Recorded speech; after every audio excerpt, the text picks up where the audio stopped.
Il existe une version de toi qui s'est installée dans le confort, qui a appris à vivre avec la peur, qui s'est accommodée de la stagnation. Cette version-là, si tu la laisses diriger ta vie, te maintiendra dans la moyenne jusqu'à la fin de tes jours. Et laisse-moi te dire une vérité inconfortable. Personne ne viendra te tirer de cet endroit. Tu dois dépasser cette version de toi. Tu dois grandir au-delà d'elle. Tu dois combattre, jour après jour, pour devenir l'homme ou la femme que ton avenir exige. Ce n'est pas de la motivation. C'est une question de survie. Lève-toi, parce que la version faible de toi a déjà causé assez de dégâts. Il est temps qu'une nouvelle version de toi prenne le relais. Il arrive un moment dans la vie de chaque être humain où l'on est forcé de se confronter à soi-même. Pas la version qui sourit devant les autres, pas celle qui apparaît quand tout va bien, mais celle qui se manifeste quand personne ne regarde. La version qui repousse la discipline, la version qui évite la croissance, la version qui se cache derrière les excuses. Voici la vérité difficile. Si tu ne forces pas cette version à mourir, elle te suivra toute ta vie comme une ombre, comme un poids invisible, et elle te coûtera l'avenir que Dieu avait prévu pour toi. Chaque rêve, chaque mission, chaque responsabilité déposée sur ta vie attend une seule chose, que tu te lasses enfin de ta propre stagnation. La version faible de toi ne te ralentit pas seulement. Elle retarde aussi les personnes que tu as été appelé à impacter, à bénir, à conduire. Tu dois prendre une décision, la confronter, la défier et y mettre fin, car personne ne viendra te sauver, Dieu a déjà parlé.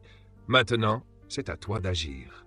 Les Écritures nous rappellent que Jésus-Christ est le témoin fidèle, le premier à être ressuscité, et celui qui exerce l'autorité sur les puissances de la terre. Elle déclare qu'il nous a aimés, purifiés et établis comme rois et sacrificateurs pour Dieu. Ce langage n'est pas faible, c'est un langage d'autorité, c'est une déclaration d'identité, c'est une révélation de destinée. Et pourtant, beaucoup revendiquent une identité royale tout en vivant avec une discipline de serviteurs négligents. Nous voulons des résultats à la mesure de Dieu, mais nous fournissons des efforts à la mesure de la chair. Soyons honnêtes, la croissance n'est pas confortable. Personne n'a naturellement envie de se lever tôt pour prier. Personne n'aime pardonner à ceux qui l'ont blessé. Personne n'applaudit le travail silencieux, invisible, exigeant. Mais la croissance n'est pas une question de confort. C'est une question d'appel.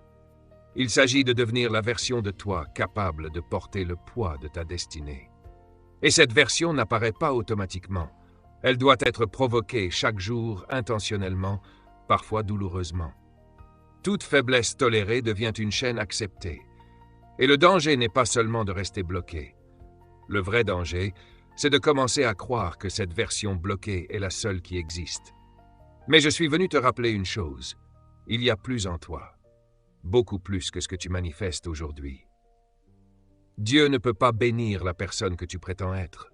Il loin uniquement la version de toi qui est honnête, affamée et soumise. Alors aujourd'hui, je ne t'offre pas seulement de l'inspiration. Je te rends responsable. Personne ne viendra te donner la discipline. Personne ne viendra te remettre ta destinée entre les mains. Dieu t'a déjà donné son esprit. Il t'a donné sa parole. Il t'a donné son Fils. Qu'attends-tu encore? Si tu es fatigué de répéter les mêmes cycles, fatigué de rester prisonnier de tes émotions, fatigué de parler de croissance sans jamais la vivre, ceci est ton réveil. Arrête de négocier avec la version de toi qui te limite. Mets fin aux excuses, mets fin aux schémas destructeurs, mets fin au confort excessif. Entre dans la version de toi que Dieu avait en tête lorsqu'il te formait. C'est une guerre entre ce que tu as été et ce que tu es appelé à devenir. Et si tu ne combats pas, la version faible gagnera par défaut. Mais tu as été appelé à plus, choisi pour impacter, purifié, établi et oint pour marcher dans le but. Ne laisse pas ta destinée mourir à l'état de potentiel. Force-toi à dépasser la version faible de toi, car personne ne viendra te sauver. Mais Dieu t'a déjà équipé pour t'élever. Alors laisse-moi te poser la question, très directement. Que fais-tu de ce que Dieu t'a confié? Cette voix, cette idée, ce message, ce don. Ce n'est pas quelque chose à enterrer. Tu n'as pas été créé pour simplement traverser les saisons de la vie en survivant. Tu as été créé pour multiplier ce que Dieu a placé entre tes mains. N'attends pas une voix venant du ciel pour te dire ce que la parole de Dieu a déjà rendu clair. Dieu s'attend à la croissance. Et si tu te sens interpellé en ce moment, tant mieux. Cela signifie que ton esprit est éveillé. Cela signifie qu'au fond de toi, quelque chose sait encore qu'il y a plus. Mais ne te contente pas de ressentir. Agis. Parce qu'à la fin de ta vie, Dieu ne te demandera pas ce dont tu rêvais. Il te demandera ce que tu as fait avec ce qu'il t'a donné. Parlons maintenant du combat intérieur. La chair contre l'esprit. Il y a une guerre en cours et elle ne se déroule pas autour de toi, mais en toi. Chaque jour, que tu en sois conscient ou non, tu es pris dans une tension constante entre ce que tu étais et ce que tu es appelé à devenir. C'est une bataille silencieuse mais intense entre les désirs de la chair et les convictions de l'esprit. Et cette guerre ne se gagne pas par les émotions. Elle se gagne par la soumission, l'obéissance et la conscience spirituelle. Soyons honnêtes, la chair ne veut pas le progrès, elle veut le plaisir, la facilité, le contrôle, le confort. Et elle est très subtile. Elle habille le confort en sagesse. Elle te murmure « Ne te pousse pas trop, tu as déjà essayé, repose-toi encore, tu ne changeras jamais vraiment. » Cela semble raisonnable, cela semble même bienveillant. Mais derrière cette voix douce se cache une stratégie spirituelle. Empêcher ton élan. Car la chair, c'est une chose. Le jour où tu marches selon l'esprit, son emprise commence à se briser. L'apôtre Paul est très clair sur ce conflit. Il explique que marcher selon l'esprit empêche de satisfaire les désirs de la chair, car les deux sont opposés l'un à l'autre. Ce n'est pas un langage symbolique. C'est une description directe de la guerre spirituelle. Tu ne peux pas vivre sous deux directions à la fois. L'une doit conduire, l'autre doit se soumettre. Et le piège, c'est que la chair ne se présente pas toujours comme un péché évident. Parfois, elle prend la forme de la procrastination, de l'hyperactivité inutile, de la fatigue émotionnelle, de l'autocompassion. Et si tu n'es pas vigilant spirituellement, tu finiras par confondre ta faiblesse avec ton identité.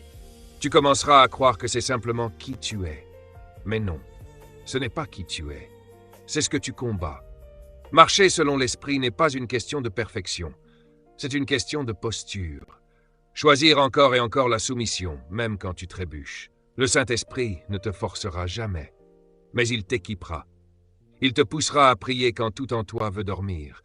Il te reprendra au milieu d'une phrase quand tes paroles deviennent dures. Il interrompra tes pensées avant un compromis. Chaque fois que tu ignores sa voix, la chair gagne du terrain. Chaque fois que tu résistes à son appel, la version faible de toi se renforce. Alors que fais-tu? Tu choisis, chaque jour, parfois chaque heure, de marcher selon l'esprit. Tu choisis le combat. Tu choisis l'inconfort plutôt que le report. Tu choisis l'obéissance même quand elle ne fait pas sens.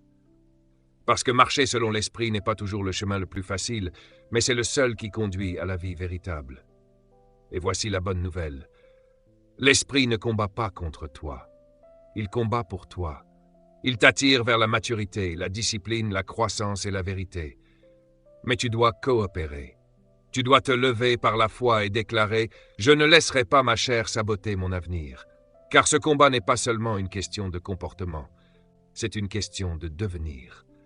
Celui qui gagne la guerre intérieure détermine qui tu deviens extérieurement. Ne l'ignore pas. Engage-le. Et avec l'aide du Saint-Esprit, surmonte-le. Laisse-moi te raconter une histoire réelle. Je connaissais un homme brillant, talentueux, le genre de personne dont on se dit « s'il devient sérieux, il sera inarrêtable ». Il avait une voix qui imposait le respect, des idées en avance sur son temps. Les portes s'ouvraient devant lui naturellement, mais il n'y entrait jamais. Au début, c'était de petites choses. Reporter ici, annuler là. Toujours dire « j'y arrive bientôt, je prie encore à ce sujet ». Cela sonnait spirituel. Mais derrière, il y avait une paresse déguisée. Pas celle qui dort toute la journée, mais celle qui réfléchit trop, parle trop, planifie trop et n'exécute jamais. Cette forme de paresse est dangereuse car elle se cache derrière le potentiel. Avec le temps, les invitations ont cessé.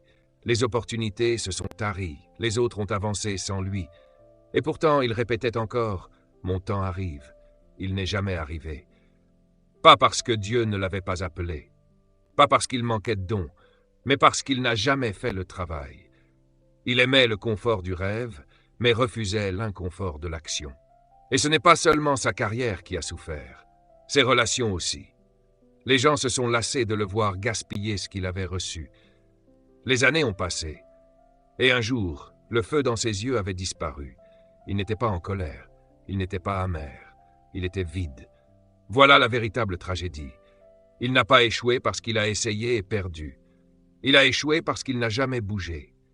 Les Écritures disent que l'âme du paresseux désire, mais n'obtient rien, tandis que l'âme du diligent est rassasiée. Désirer sans discipline est une illusion. Cela donne l'impression d'avancer alors que l'on est immobile.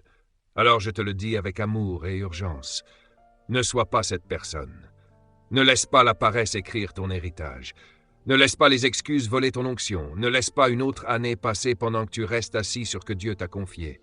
Bouge, construis, essaie, écoute si nécessaire, mais avance. Car ne rien faire n'est pas neutre. C'est la mort lente de la destinée. Tu dois choisir de devenir ce que Dieu t'a appelé à être. On ne dérive pas vers sa destinée. On l'a choisi. Dieu peut t'avoir appelé, marqué, désigné. Mais tant que tu ne t'alignes pas par des choix concrets, tout cela reste enfermé en toi.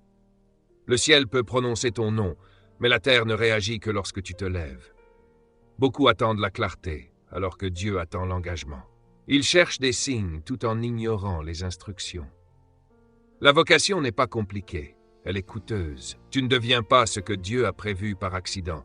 Tu le deviens par des choix quotidiens, intentionnels, répétés, et ces choix ne semblent pas toujours spirituels.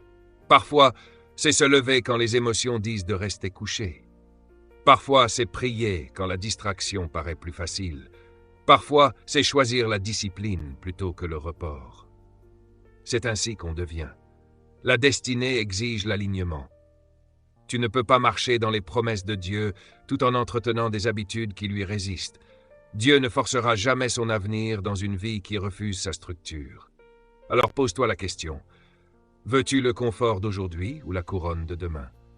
Dieu place devant toi la vie et la mort, la bénédiction et la malédiction, et il t'invite à choisir.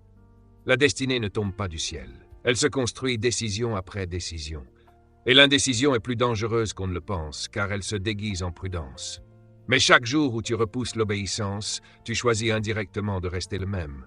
Ton identité vient de Dieu, mais ta destinée est ta responsabilité. Et laisse-moi terminer par ceci, la discipline. La discipline est le pont entre la faiblesse et la force. Il n'y a pas de force sans discipline. Tu ne te réveilles pas fort. Tu t'entraînes pour le devenir. La discipline n'est pas une punition, c'est une préparation pour le poids de ton appel. Le don peut ouvrir la porte, mais seule la discipline te maintient dans la salle. Même l'apôtre Paul disait qu'il disciplinait son corps pour ne pas être disqualifié après avoir enseigné les autres. Si Paul en avait besoin, toi aussi. Soyons honnêtes, la discipline ne paraît pas spirituelle au début. Elle paraît dure. Elle ressemble à un refus quand tout en toi veut dire oui. C'est choisir la prière plutôt que le défilement sans fin, l'étude plutôt que le sommeil excessif, la préparation plutôt que la procrastination. C'est renoncer à ce qui fait plaisir maintenant pour honorer ce que tu es en train de devenir. Mais avec le temps, quelque chose change. La discipline cesse d'être une contrainte et devient une liberté. Tu n'es plus esclave de tes émotions. Tu n'es plus ballotté par les circonstances. Tu avances avec clarté, avec intention, avec force. Et surtout, la discipline est une manière d'honorer l'appel sur ta vie. Il ne s'agit pas simplement de bonnes habitudes. Il s'agit d'aligner ta structure avec ta destinée. Si tu veux vivre comme quelqu'un qui a été choisi, alors construis une vie qui le reflète. Si tu veux porter la grandeur, bâtis un style de vie capable d'en supporter le poids. Chaque routine, chaque décision, chaque choix privé te prépare soit à l'impact, soit te maintient enfermé dans le potentiel. Et voici la beauté de la discipline. Elle se multiplie. Un petit choix renforce le suivant. Un acte d'obéissance rend le prochain plus naturel. Jusqu'au jour où tu te retournes et tu réalises une chose. Tu n'es pas seulement plus fort. Tu es devenu la personne que Dieu voyait déjà.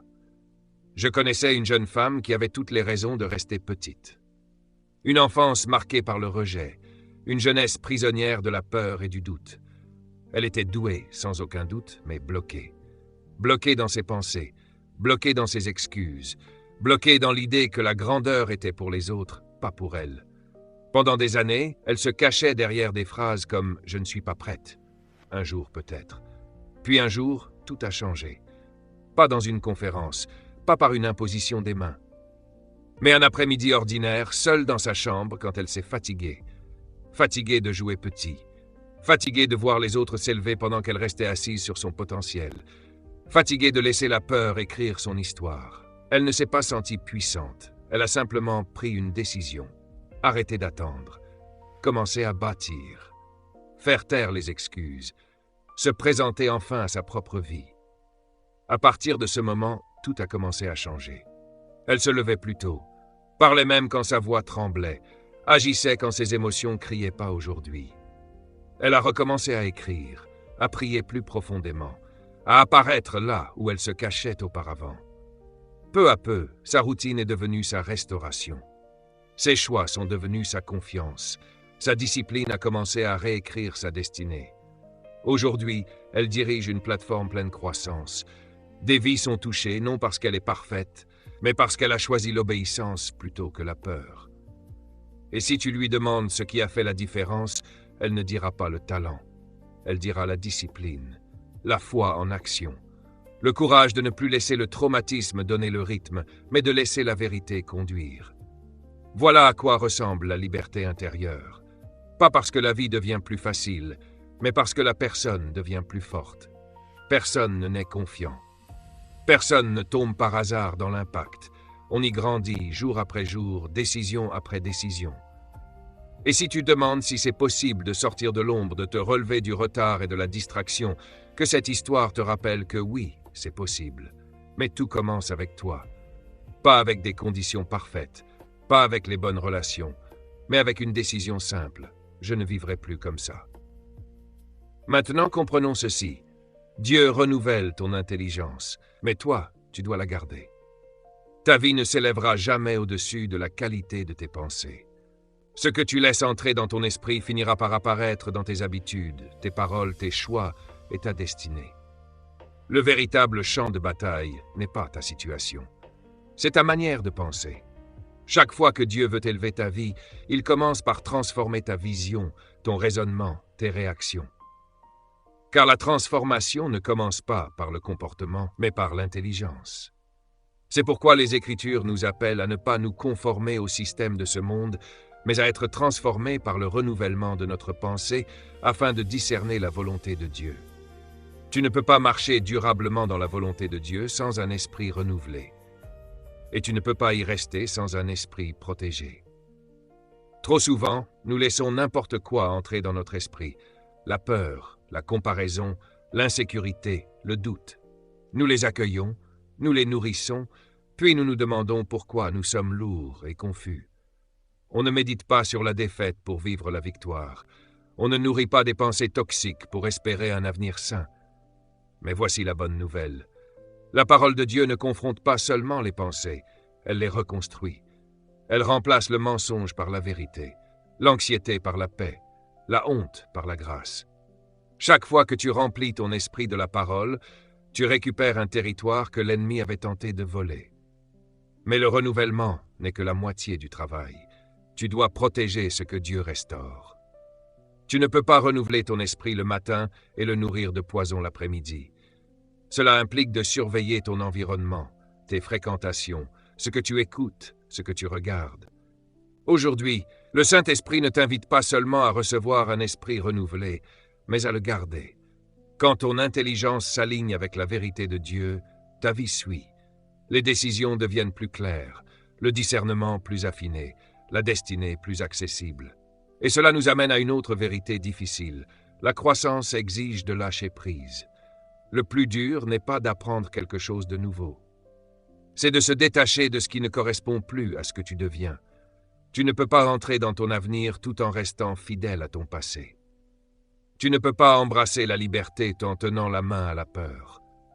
Certaines relations, certains cercles, certaines habitudes étaient pour qui tu étais, pas pour qui tu deviens. Même les branches qui portent du fruit sont émondées afin qu'elles portent encore plus de fruits.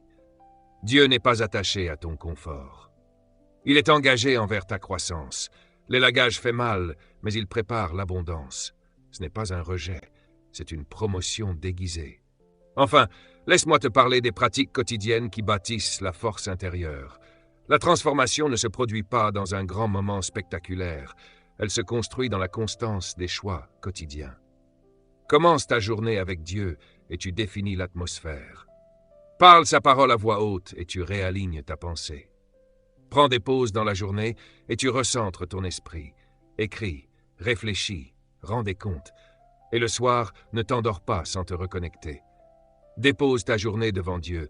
Laisse sa vérité nettoyer ce que la vie a tenté de salir.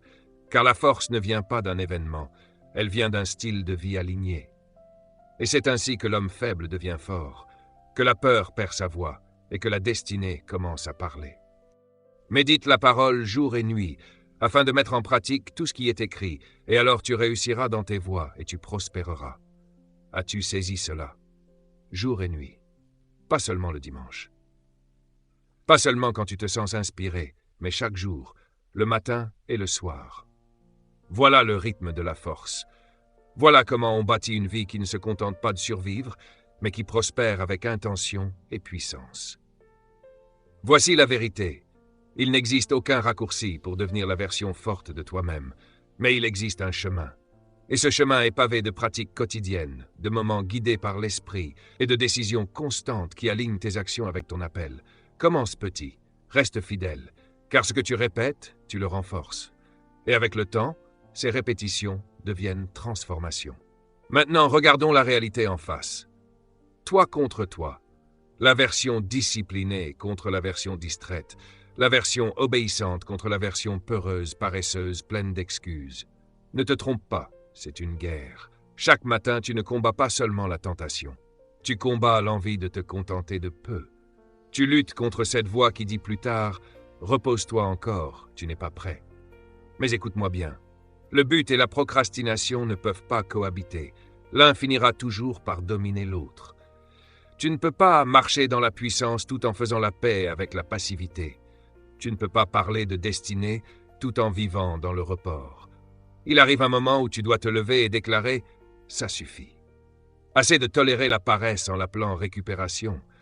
Assez d'héberger la peur en la nommant sagesse. Assez de choyer la chair en appelant cela la grâce.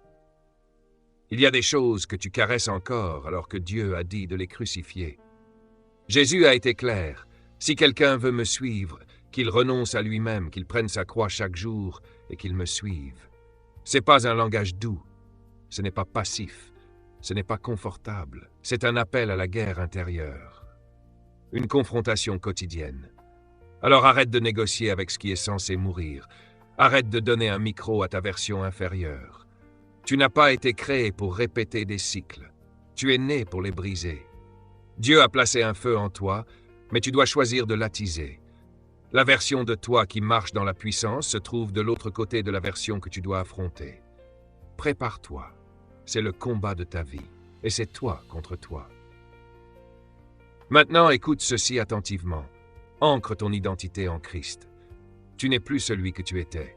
Et peu importe à quel point ton passé essaie de parler fort, le ciel a déjà proclamé quelque chose de nouveau sur ta vie.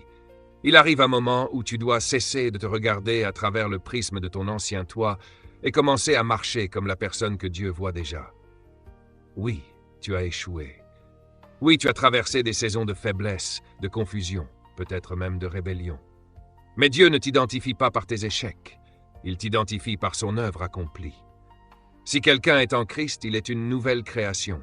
L'ancien est passé, le nouveau est arrivé. Cela signifie que ton histoire n'a plus le dernier mot. Ton identité en Christ l'a.